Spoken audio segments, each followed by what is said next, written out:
Bonsoir et bienvenue en ce lundi 9 mai 2022. Et nous en sommes arrivés aujourd'hui à la méditation numéro 765 et plus particulièrement à la méditation numéro 479 dans le livre de l'Apocalypse, mais pas que nous méditons ensemble depuis le 1er janvier 2021. Avant de poursuivre dans notre méditation du jour, prions. Père, dans le nom de Jésus, bien-aimé Saint-Esprit, tu nous dis que celui qui a confiance dans le Seigneur ne sera jamais dans la confusion. Alors, que ces paroles coulent en nous, qu'elles remplissent notre esprit, nos pensées, notre cœur, que nous sachions qu'en toi, nous ne serons jamais confus, jamais. Qu'importe ce que les gens peuvent penser de nous, qu'importe les situations, en toi, c'est ce que nous voulons. Ce qui est important pour nous, c'est ce que tu penses de nous, et non pas ce que les autres peuvent penser, peuvent voir en nous, du moins croient voir en nous. Mais toi, tu sondes nos cœurs, tu vois aux profondeurs, tu vois que oui, quelquefois, il y a des moments plus difficiles que d'autres. Et que nous aurions tendance, à plier les genoux. Alors que si nos genoux plient, nous nous rappelions, qu'en les pliant, ce ne doit pas être, dans la confusion, mais simplement pour venir devant toi, Seigneur. Et te demander de nous fortifier. Que cela encore ce soir, puisse nous diriger. Et que ta parole, Seigneur, que notre bien-aimé Saint-Esprit nous enseigne, nous fortifie. Que cela soit pour ta gloire, Père, dans le nom de Jésus. Merci, bien-aimé Saint-Esprit. Amen. Nous poursuivons dans notre méditation, des versets 8 et 9, en tout cas, qui nous servent de fil rouge, du chapitre 4 du livre de l'Apocalypse, afin que nous comprenions qu'aujourd'hui nous devons être justement dans la louange, dans la gloire, dans les actions de grâce envers notre Père, envers notre Seigneur, en laissant agir notre bien-aimé Saint-Esprit en nous, afin qu'il nous conduise toujours dans le droit chemin, sur le bon chemin, que nous le laissions, lui notre GPS spirituel, le pilote de nos pensées, de nos émotions, nous conduire, afin que justement nous ne soyons jamais dans la confusion. Reprenons les versets 8 et 9, là où il y a les êtres vivants qui nous donnent l'exemple de ce que nous devons faire aujourd'hui. Nous ne devons pas attendre d'être avec notre Seigneur, devant lui, devant notre Père, dans ce chapitre 4 finalement, là où l'Église est enlevée, et gloire à Dieu, mais déjà aujourd'hui nous devons nous préparer. Parce que déjà notre vie ici, en étant dans la louange, ne sera déjà plus la même. Car lorsque nous baissons les bras, quand nous ne sommes plus dans la prière ou dans la louange, en fait, c'est l'image que Moïse justement avait lorsqu'il priait, lorsque Josué combattait l'ennemi et que le peuple d'Israël était perdant. Et finalement, quand il levait les bras, en louange, en remerciement, en action de grâce, en prière, en chant, qu'importe ce qu'il faisait, en tout cas c'était pour rendre gloire à notre Père, à l'Éternel, au Dieu Tout-Puissant, Josué marchait sur l'ennemi. Et c'est ce que aussi, ces êtres vivants nous montrent. Soyez dans la grâce, dans la louange, dans les remerciements, dans la prière, et vous serez toujours vainqueurs sur l'ennemi. Vous marcherez sur lui. Et s'il y a besoin d'un Aaron ou d'un Hur pour soutenir vos bras, vos frères et sœurs sont là dans la prière. Ils vous soutiennent. On se soutient mutuellement. C'est ainsi que tous ensemble, nous marcherons et nous marchons sur l'ennemi. versets 8 et 9, chapitre 4 du livre de l'Apocalypse. Il est écrit, « Les 4 êtres vivants ont chacun 6 ailes, et ils sont remplis d'yeux tout autour et au-dedans. Ils ne cessent de dire jour et nuit, Saint, Saint, Saint, est le Seigneur Dieu, le Tout-Puissant, qui était, qui est et qui vient. » Et quand les êtres vivants rendront gloire et honneur et action de grâce à celui qui est assis sur le trône, à celui qui vit au siècle des siècles. Bien sûr, c'est notre Père dont on parle, c'est aussi notre Seigneur finalement, qui est à ses côtés, ne l'oublions pas. Et reprenons là où nous en étions avec le peuple d'Israël, après les eaux de Mara, là où notre Père, après finalement avoir épanché leur soif, là où ils pensaient bien que aux eaux de Mara, finalement, ils n'auraient pas pu boire, mais notre Père a, par rapport justement au cri, de Moïse, déjà, est venu finalement, demander pitié. Pitié pour le peuple d'Israël qui lui murmurait. Et bien sûr, notre Père, qui est bon, n'avait pas sorti le peuple d'Israël et franchi la mer des gens pour finalement les faire mourir au bout de 3 jours de soif. Non, il leur a donné à boire en transformant les eaux de Mara, c'est-à-dire amères, en eau douce. Cette douceur, que nous avons vue hier. Cette douceur, là où finalement l'image de là où devait et voulait emmener, notre Père voulait emmener, le peuple d'Israël conformément, à sa promesse dans, la terre promise, dans le pays où coule le lait et le miel. Cette promesse qu'il avait faite, depuis bien longtemps. Et le peuple, a reçu des, des ordonnances et a été mis à l'épreuve. Et reprenons ce verset 26, il dit, notre Père, l'Éternel des armées, si tu écoutes attentivement la voix de l'Éternel ton Dieu, si tu fais ce qui est droit à ses yeux, si tu prêtes l'oreille, c'est-à-dire écouter, pareil, si tu prêtes l'oreille à ses commandements et si tu observes toutes ces prescriptions, je ne t'infligerai aucune des maladies que j'ai infligées aux Égyptiens, car je suis l'Éternel qui te guérit. Guérit, Rapha, il y avait Rapha qui guérit, oui, les maladies, mais aussi, qui ramène, qui efface, toute,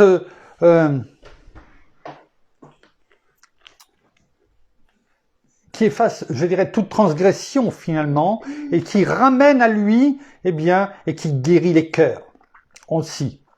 Mais ici, on parle bien de maladie, c'est-à-dire, pourquoi ? Parce que, le peuple d'Israël avait en tête, tout simplement, tout ce qui avait été fait quelques jours auparavant, en tout cas, au travers des 10 plaies. Donc, ils avaient cela en tête, ça avait sûrement dû les marquer.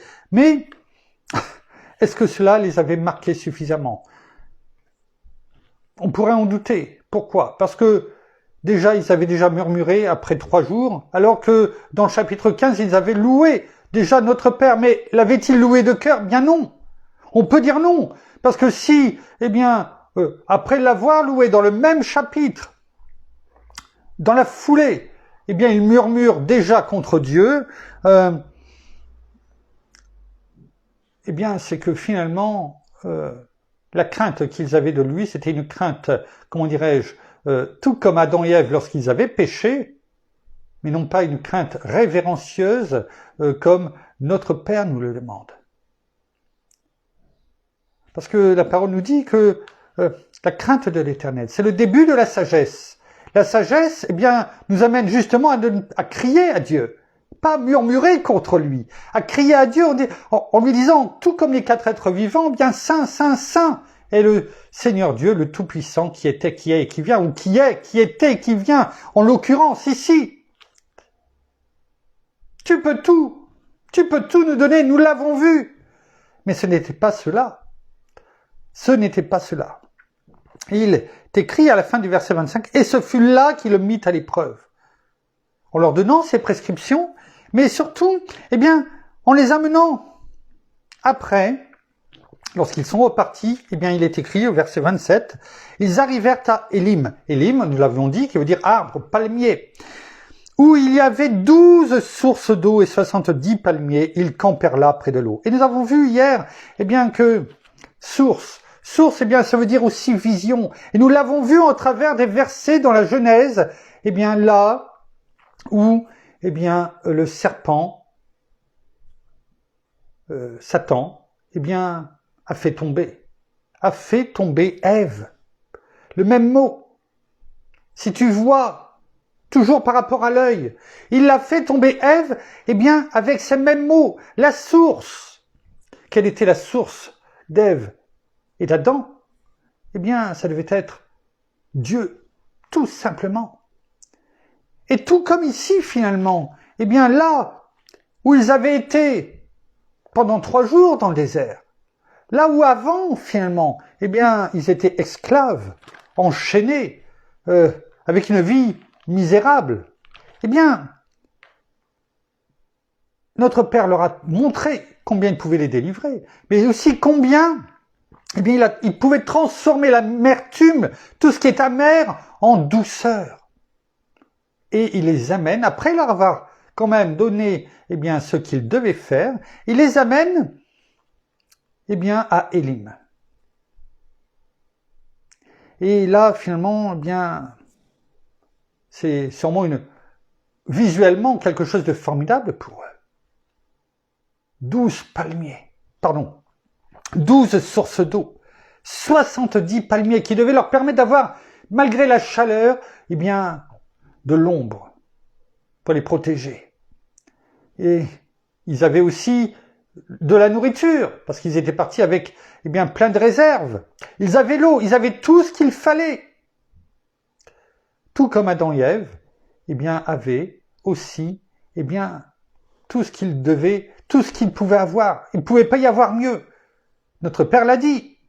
C'est bon. Et le 7e jour, il se reposa. Ils avaient tout, Adam et Ève. Et pourtant, la source a été corrompue. Leurs yeux.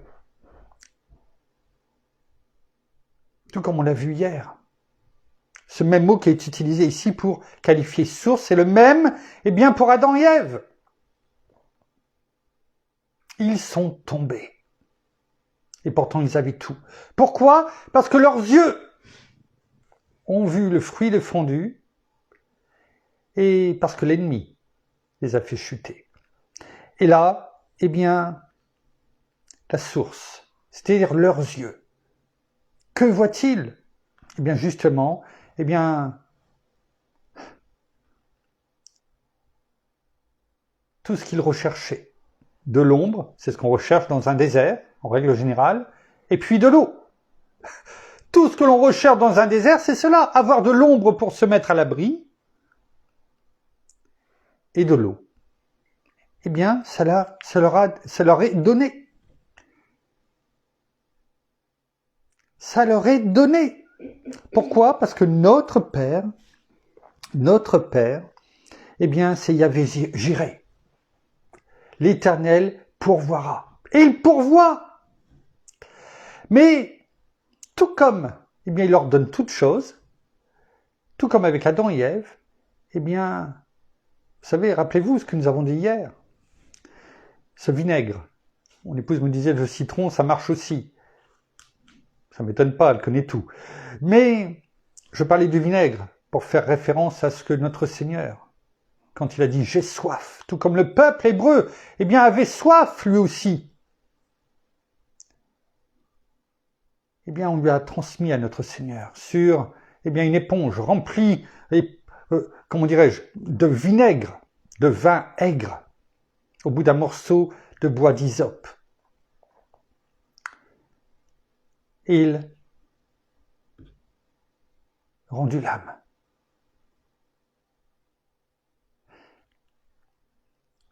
Le peuple a dit « j'ai soif » et tout leur a été donné. Mais finalement, eh bien, vous savez quoi? Eh bien, ils se sont trompés. Oh, non pas que notre Père ne leur a pas donné. C'est pas Satan qui les a conduits à Élim. Tout comme, eh bien, il y avait le jardin d'Éden, avec Adam et Ève, notre Père leur a donné toutes choses, les a comblés.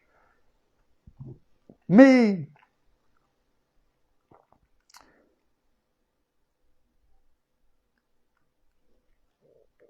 ce n'était pas un mirage. Ils le voyaient. Mais le problème, c'est que, en règle générale, un mirage, on ne le voit pas. Et là, ça a été inversé, finalement. Ce qu'ils auraient dû voir, c'est ce que notre Père leur disait peu de temps avant, c'est-à-dire au verset 26, « Obéis-moi, écoute-moi ». Et ça, on ne le voit pas. On doit justement l'écouter. Tendre l'oreille, prêter l'oreille.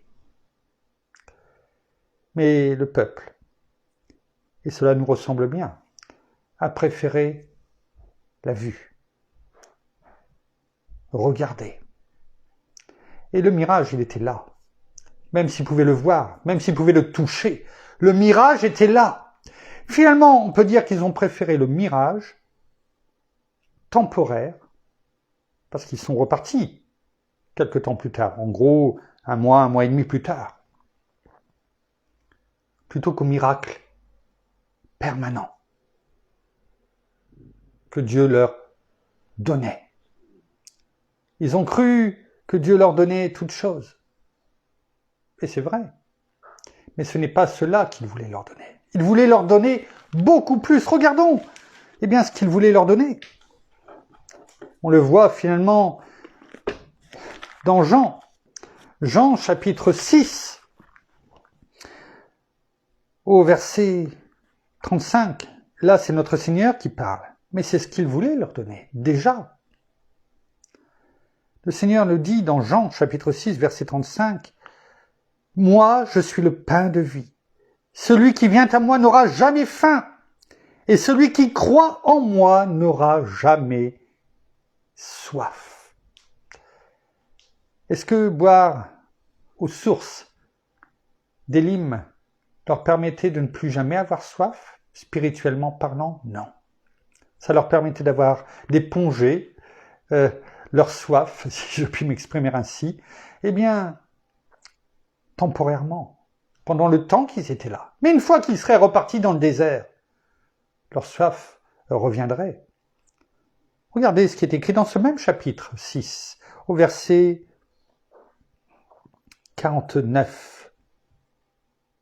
En réponse, eh bien, aux Juifs qui étaient là, qui entendaient cela et qui étaient troublés, qui ne comprenaient pas, et puis qui eux aussi murmuraient finalement contre Jésus qui venait de dire cela. Dans ce même chapitre, un peu plus loin, au verset 49, il est dit, même 48, « Moi, je suis le pain de vie. » On va y revenir. Verset suivant, « Vos pères ont mangé la manne dans le désert, et ils sont morts. »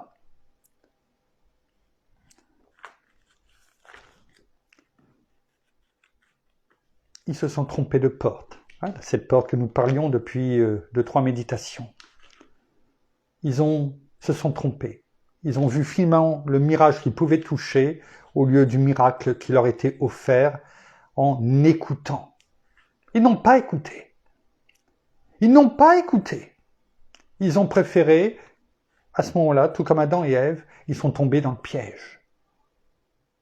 Oh, pas que le piège que Satan leur avait tendu en leur offrant, eh bien, ses sources et ses palmiers. Non, non. C'est bien Dieu, notre Père, qui les a conduits. Mais il attendait mieux qu'eux. De cela, pardon.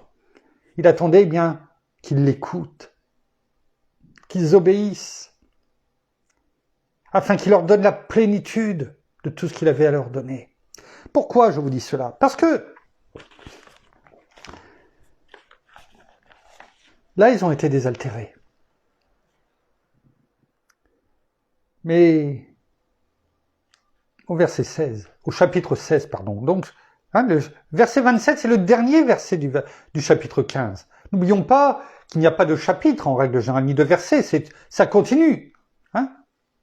Mais dès le départ, quand ils partirent d'Élim pour arriver au désert de Sin,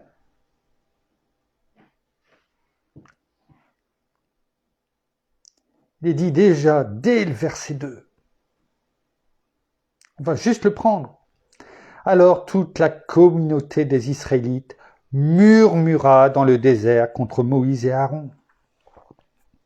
Regardez ce qui est écrit au verset 3, c'est intéressant. Les Israélites leur dirent à Aaron et à Moïse, « Que nous sommes-nous morts par la main de l'Éternel dans le pays d'Égypte? Il aurait mieux fait de ne pas nous sortir d'Égypte. On aurait préféré mourir là-bas. Pourquoi il ne nous a pas laissé mourir? Quand nous étions assis près des marmites de viande, quand nous mangeons du pain à satiété, car vous nous avez fait venir dans ce désert pour faire mourir de faim toute cette assemblée. » Notre Père leur a donné la manne, puis elle caille. Rappelez-vous ce que nous avons dit, lu dans Jean 6. Celui qui vient à moi n'aura plus jamais soif, n'aura plus jamais faim. C'est pourquoi on peut dire, eh bien, qu'ils se sont trompés de porte.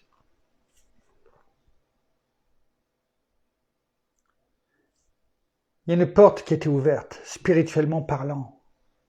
Peut-être qu'ils l'ont vue comme un mirage, une porte où dans le désert, eh bien, il y avait peut-être cette herbe verdoyante. Vous savez, celle où notre Seigneur nous conduit dans de verts pâturages. Mais pour eux, ça devait être un mirage. Parce que pour y accéder, il fallait écouter attentivement, faire, prêter l'oreille, obéir. Et ce peuple, eh bien, finalement, bien qu'il avait dû faire pendant de nombreuses années ce qu'on leur demandait de faire en Égypte, eh bien là, ils n'avaient pas un cœur obéissant. Cela doit aussi nous interpeller, afin que nous ayons ce cœur obéissant. Parce que sinon, eh bien, nous allons prendre la mauvaise porte.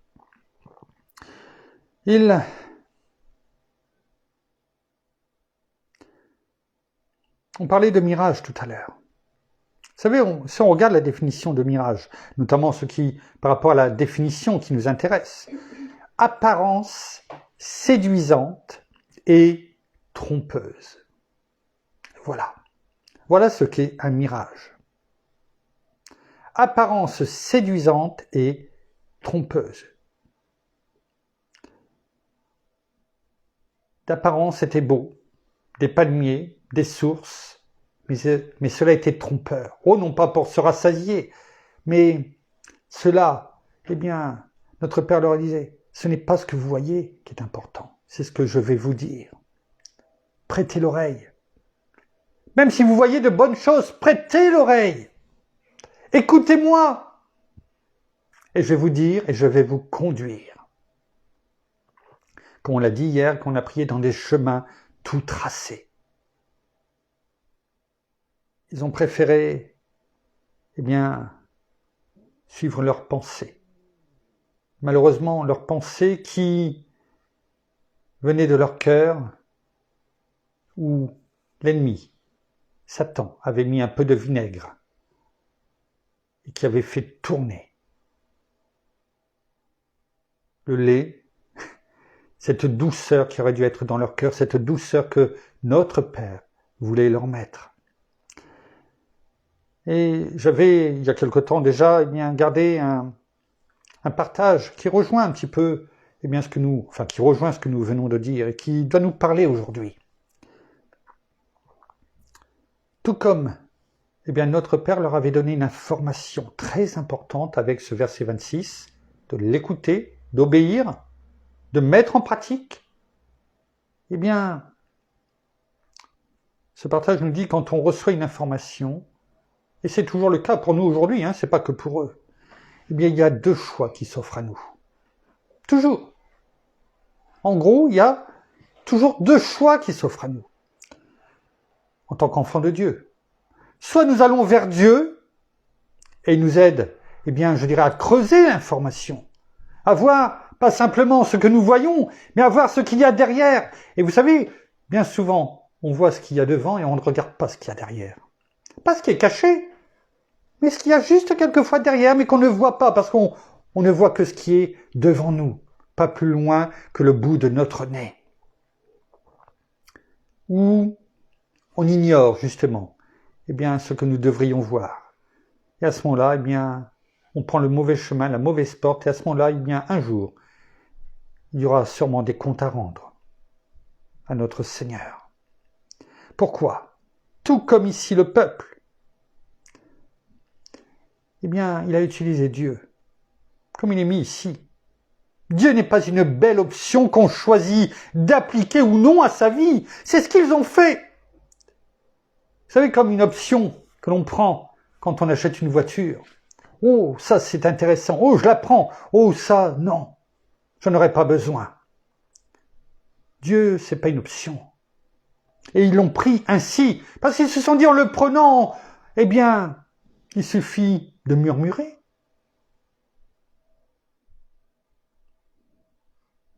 Avant que la mer s'ouvre, Moïse, que faisons-nous? On va se faire tuer, massacrer. Et la mer s'est ouverte. Moïse, on a soif. Pourquoi on va mourir ici? Pourquoi? On a été sortis d'Égypte et l'eau était transformée. Moïse, on a chaud finalement, ça devait être sous-tendu. Et on a besoin de plus d'eau. Et il y a Élim. Et après, on l'a lu, on a faim. Et ainsi de suite. Et ça a été des murmures permanents. Mais ils avaient compris qu'il suffisait quelque part de murmurer pour avoir ce qu'ils voulaient. Du moins, c'est ce qu'ils pensaient. Mais l'essentiel, ce n'était pas parce que notre Père est bien fidèle. Il leur a donné la nourriture. Il leur a donné tout ce qu'ils voulaient, quelque part. Mais l'essentiel, le plus important, c'était la terre promise. Là où ils avaient tout. Tout. Et ils devaient l'avoir en 15 jours grand maximum. Et finalement, eux qui n'ont pas compris, ont préféré prendre la mauvaise porte et où ils ont traîné pendant 40 ans dans le désert, sans entrer dans la terre promise. Dieu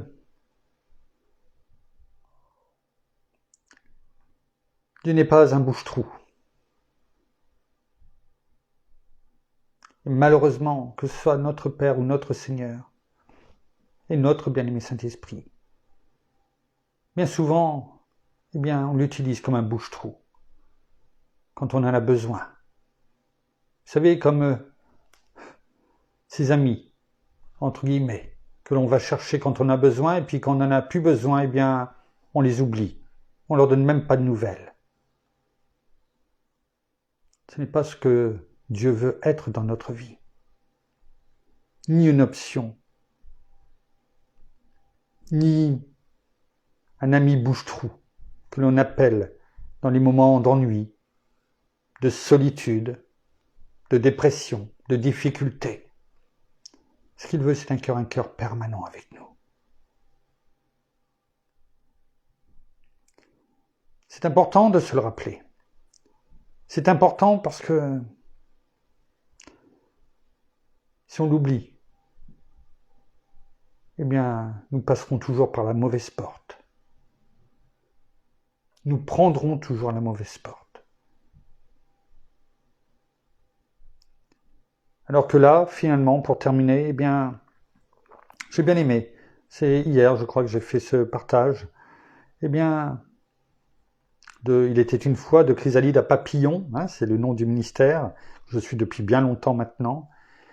Et j'ai bien aimé finalement, parce que c'est exactement ce que finalement notre Père leur disait au peuple d'Israël et nous dit à chacun d'entre nous.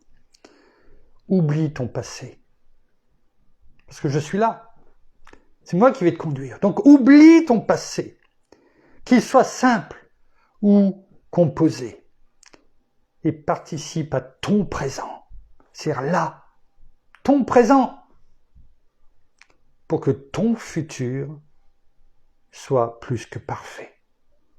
Voilà ce qu'il voulait leur donner. Voilà ce qu'il veut nous donner. Un futur plus que parfait. Mais pour cela, nous devons oublier notre passé, vivre notre présent, parce que le Seigneur nous a dit, eh bien, la parole nous dit dans Matthieu 6, 33, notamment 34, eh bien, à chaque jour suffit sa peine. À chaque jour suffit sa peine. Donc, ne nous inquiétons pas de l'avenir, de notre futur, parce que notre Père nous y attend.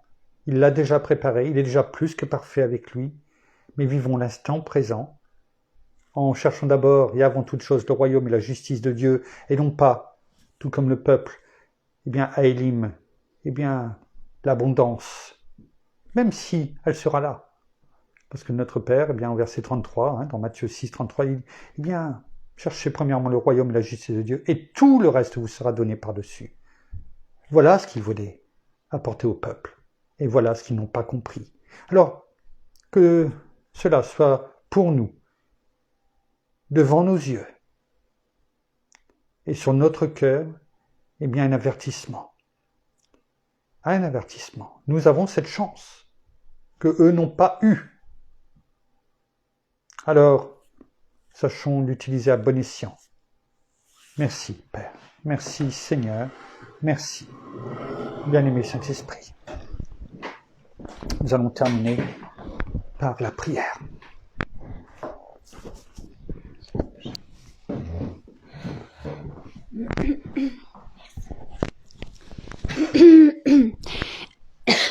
Seigneur, merci encore, eh bien encore de ta parole de ce soir et que nous nous attachions encore non seulement à ce que nous entendons, mais surtout vraiment à ce que tu nous montres à chacun d'entre nous.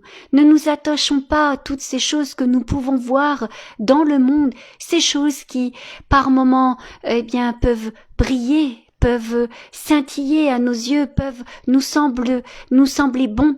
Mais cela, nous savons que, eh bien, tout ce qui brille n'est pas toujours bon.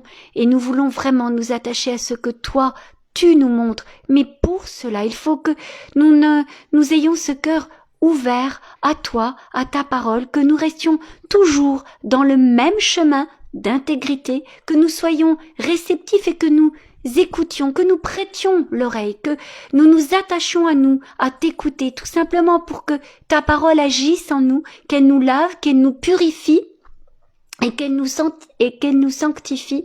Alors merci pour tout ce que tu nous montres jour après jour, que ce soit par ces images, que ce soit par ces paroles, par tout ce que tu peux mettre devant nous, que nous nous attachions à chaque chose de notre vie, parce que c'est toi qui les mets devant nous, que nous ne restions pas sur le côté, mais que nous continuions à avancer chaque jour avec toi, parce que nous savons que nous sommes sur le bon chemin.